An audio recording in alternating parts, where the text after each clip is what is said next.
Namanya barangkali kurang akrab di telinga Anda. Tapi kalau menyebut nama Ki Hajar Dewantoro, semuanya langsung ngeh. Oh ya, tokoh jas merah kita kali ini adalah kakak dari tokoh pendidikan itu.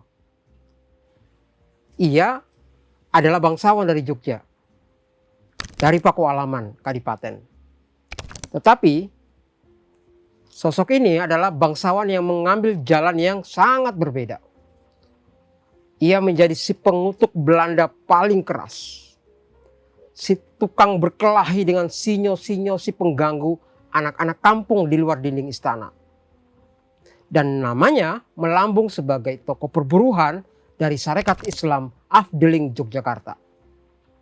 Dia adalah penyeru pemogokan seantero Jawa yang tidak ada tandingannya.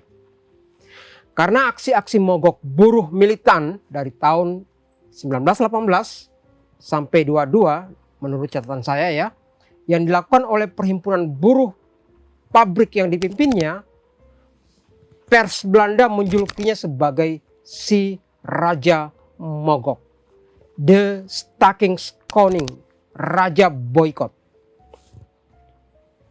Jas merah, inilah Suryo Pranoto, Raja Mogok dari Pakualaman. Adalah pertama-tama dan pada tahap utamanya membangun jiwa bangsa.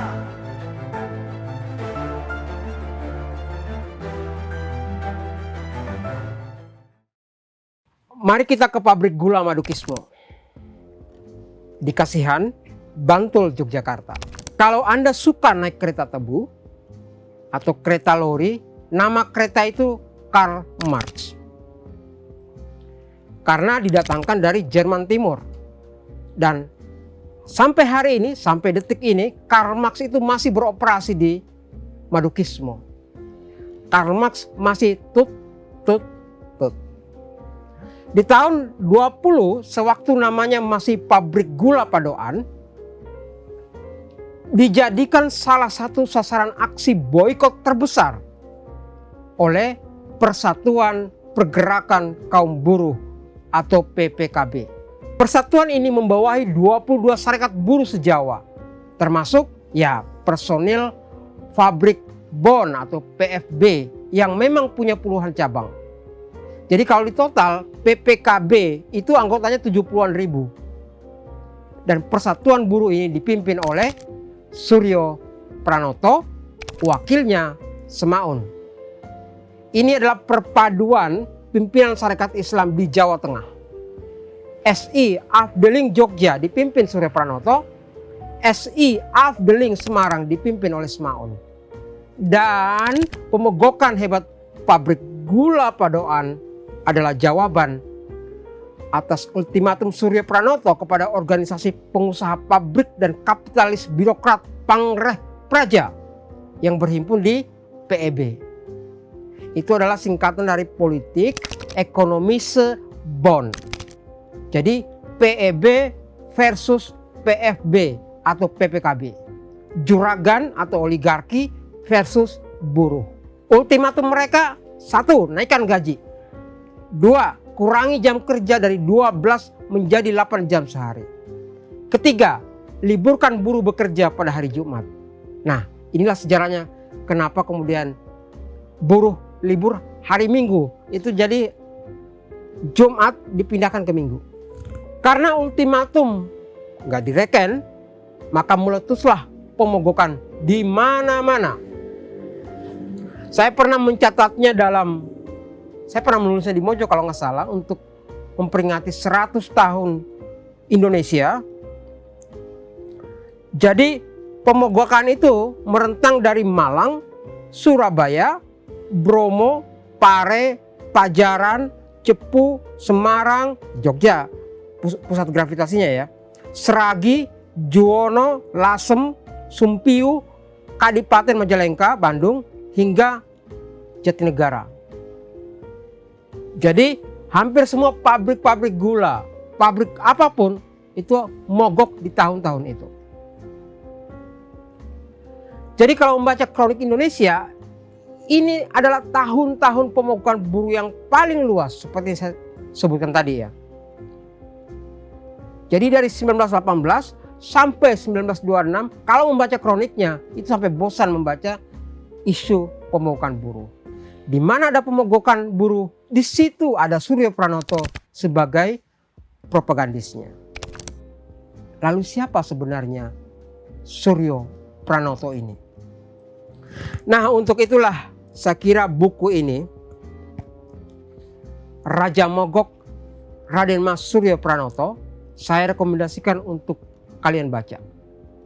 Ditulis oleh keponakannya sendiri, namanya Bambang Sukowati. Dia adalah putra Ki Hajar Dewantoro. Bambang Sukowati adalah jurnalis Harian Rakyat milik PKI. 65 ini ditangkap ini. Saya juga merekomendasikan satu buku lagi dari sejarawan Klaten, namanya Budiawan. Buku itu adalah olahan dari skripsi Anak Bangsawan Bertukar Jalan. Saya coba ringkaskan dulu ya buku ini. Jadi Suryo Pranoto ini, teman-teman sekalian, adalah bangsawan Tulen. Tulen, Totok, berdarah biru, orang dalam di Kadipaten Pakualaman. Orang tua Suryo Pranoto adalah Kanjeng Gusti Pangeran Adipati Suryoningrat, yang merupakan putra dari Pakualam III. Nah, Suryo Pranoto adalah kakak dari Suwardi Suryoningrat yang kemudian berganti nama menjadi Ki Hajar Dewantoro. Soal silsilah kita sampai di situ saja ya. Yang jelas Suryo Pranoto adalah itu tadi bangsawan Tulen. Tapi ini bukan bangsawan sembarang bangsawan. Jika ingin melihat bangsawan yang menyelesaikan masalah dengan cara jalanan, lihatlah Suryo Pranoto. Masa mudanya adalah masa muda yang berangasan, suka berkelahi dengan sinyo-sinyo Belanda. Dia nggak peduli kalau ada sinyo ngejek atau membuli teman-teman mainnya orang-orang kampung, dia nggak akan segan-segan mengajaknya berduel. Maka suatu hari ada seorang pegawai pemerintahan datang ke Pakualaman, nyari ayahnya Suryo Pranoto. Ia ngadu bahwa Iskandar ini nama kecil Suryo Pranoto ya, bahwa Iskandar berkelahi dengan sinyo di kampung sebelah karena menganiaya penjual pecel. Apa kata Kanjeng Pangeran Adipati Suryoningrat? Dia justru menghardik balik si pengadu itu, yang menurutnya nggak tahu diri. Jadi apa yang dilakukan oleh Suryo Pranoto itu justru didukung oleh orang tuanya.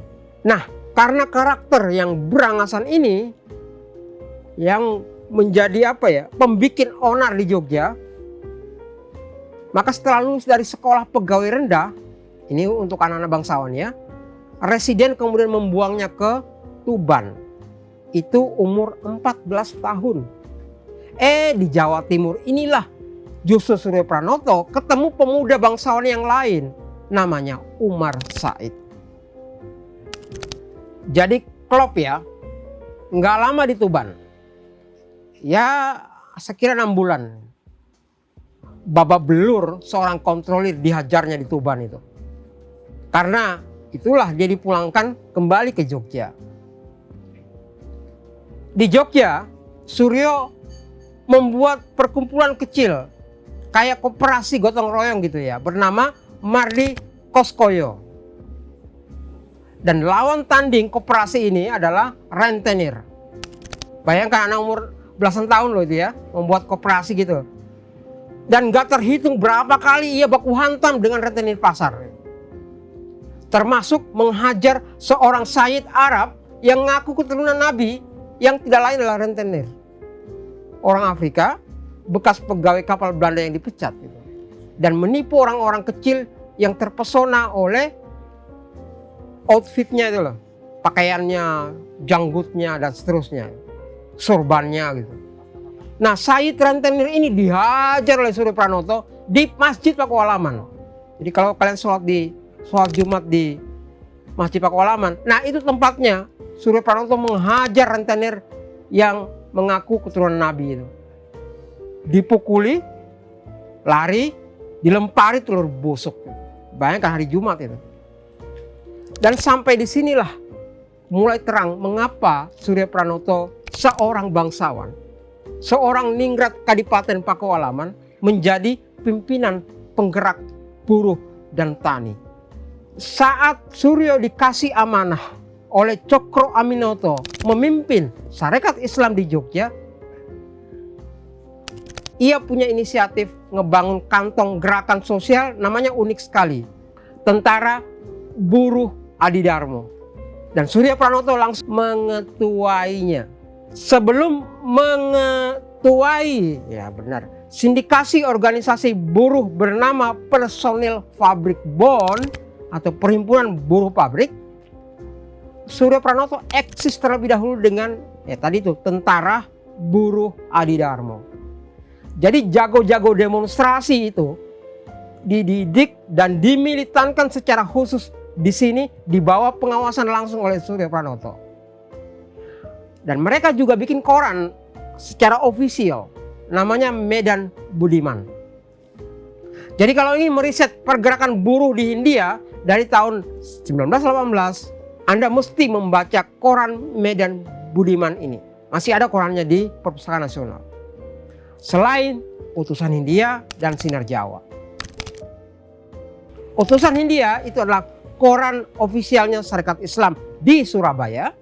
Sementara Sinar Jawa koran ofisial Sarekat Islam Semarang. Dan Surya Pranoto punya pandangan yang khas bahwa membela kaum buruh, kata dia, merupakan tugas Adidarmo. Adalah dharma agung dan mulia yang bisa dilakukan oleh kalangan bangsawan. Kalangan bangsawan yang mendapatkan privilege pendidikan dan kesejahteraan. Privilege itu, kata Surya Pranoto, jangan dipakai untuk makan sebanyak-banyaknya dan nabung lemak dari upeti. Tetapi pakailah secara maksimum menolong orang-orang yang resah.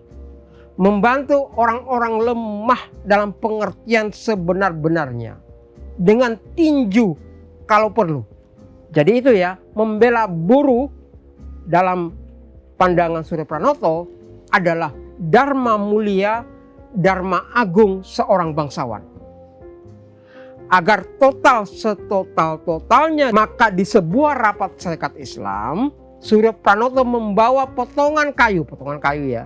Jadi di dinding bagian depan rumahnya, tempat tinggalnya itu ada plang nama, tulisannya itu Raden Mas Suryo Pranoto. Nah, tulisan Raden Mas itu ia gergaji, lalu dia bawa potongannya itu ke acara rapat umum Sarekat Islam yang dihadiri buruh dan tani. Nah, di mimbar itulah Surya Pranoto mengacung-acungkan itu potongan kayu. Potongan kayu itu loh, Raden Mas itu. Hayo, siapa butuh titel Raden Mas boleh terima ini. Saya nggak butuh. Yang butuh titel Raden Ayu juga ambil dan pakai punya istri saya. Kami nggak butuh. Mungkin di kalangan keraton pernyataan atau sikap Surya Pranoto itu adalah penghinaan. Tapi gimana ya, Surya Pranoto ini kan punya komunitas juga. Namanya Gerakan Jawa Dwipa. Jadi nama gerakannya bagus sekali, Jawa Dwipa. Apa yang dilakukan oleh Jawa Dwipa ini? Nah, Surya Pranoto berceramah kemana-mana itu agar rakyat kecil, kaum tani, kuli kebon, jangan pernah mau memakai bahasa halus kepada majikan. Jangan mau berkromo-kromo injil di hadapan pembesar-pembesar kolonial. Pakai saja ngoko katanya. Jangan ngelesot itu apa ya? Duduk gitu ya. Tapi kalau ngesot itu kan jalan gitu. Kalau ngelesot itu diem. Kata dia, jangan ngelesot, jangan berjongkok, jangan bersimpuh, jangan jalan terbungkuk-bungkuk di hadapan majikan dan pembesar kolonial. Keras sekali ya. Tapi ini bangsawan yang ngomong sendiri kan. Jadi Suryo Pranoto ingin membebaskan terlebih dahulu psikologis bangsanya, bangsa-bangsa hamba sahaya ini. Sudah miskin secara harta, harga diri juga habis oleh feodalisme. Suryo Pranoto ingin menerbitkan keberanian dari tindakan sehari-hari. Dan ini punya nilai lebih karena yang mendakwahkan itu adalah bangsawan yang memang berdarah biru. Maka sampai pada suatu hari sehabis menerima ijazah dari sekolah pertanian di Bogor kayak IPB sekarang ya, Suryo Pranoto itu ditugaskan ke Wonosobo sebagai kepala dinas pertanian. Saat di Wonosobo inilah pada tahun 1914 ia mendengar temannya yang menjadi asisten Wedono di Temanggung dipecat hanya karena ikut Serikat Islam. Oh, si berandal dari Pakualaman ini jelas naik pitam. Lalu ia melabrak asisten residen Banyumas yang memecat temannya itu. Dari situlah keluar sumpah yang menyerupai serapah gitu. Sejak detik ini aku nggak sudi lagi bekerja untuk pemerintah Belanda. Dan memang Suryo Pranoto berkali-kali disuap menghentikan gerakannya, nggak pernah mempan. Ia lebih baik jadi guru tani ketimbang makan upah dari pemerintah kolonial. Pernah dia dikasih kursi untuk jadi anggota Volksraad, anggota Dewan Rakyat. Tapi itu ditolaknya mentah-mentah. Karena itulah Suryo Pranoto dijuluki lain oleh koran Belanda dengan bangsawan Jawa yang gak bisa dijinakkan. Karena itu walau bukan bagian dari PKI,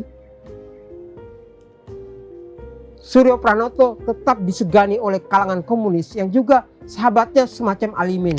Itu dikarenakan kekerasan wataknya. Pembelaannya kepada buruh dan tani yang tanpa pamrih apapun. Dari kisah Suryo Pranoto ini, pergerakan radikal buruh di Hindia Belanda tercatat oleh sejarah lahir dari rahim pergerakan Islam. Islam dan gerakan buruh adalah dua permukaan mata uang dalam satu genggaman Suryo Pranoto. Suryo Pranoto, bangsawan dan ningrat Kadipaten Pakualaman, pengurus pusat Sarekat Islam atau Hofbestur, sentral Sarekat Islam, adalah Raja Boykot, adalah si Raja Mogok, rajanya para buruh yang resah dan gelisah. Suryo Pranoto juga adalah contoh moral bagaimana seorang pemimpin buruh punya karakter yang tidak setengah-setengah. Tidak satu kakinya ke pemerintah, satu kakinya ke buruh. Total. Supaya nggak ada konflik kepentingan. Jadi panduan moral seorang pemimpin buruh Suryo Pranoto. Maka tiap-tiap memperingati hari buruh yang jatuh di permulaan hari di bulan Mei, yang memberimu hari libur sehari, ingat-ingatlah Raja Mogok yang tidak pernah bisa disogok oleh apapun, oleh penguasa, oleh oligarki, oleh pengusaha. Suryo Pranoto dari Kadipaten Pakualaman, Yogyakarta. Kita lanjutkan lain waktu. Jas Merah. Terima kasih.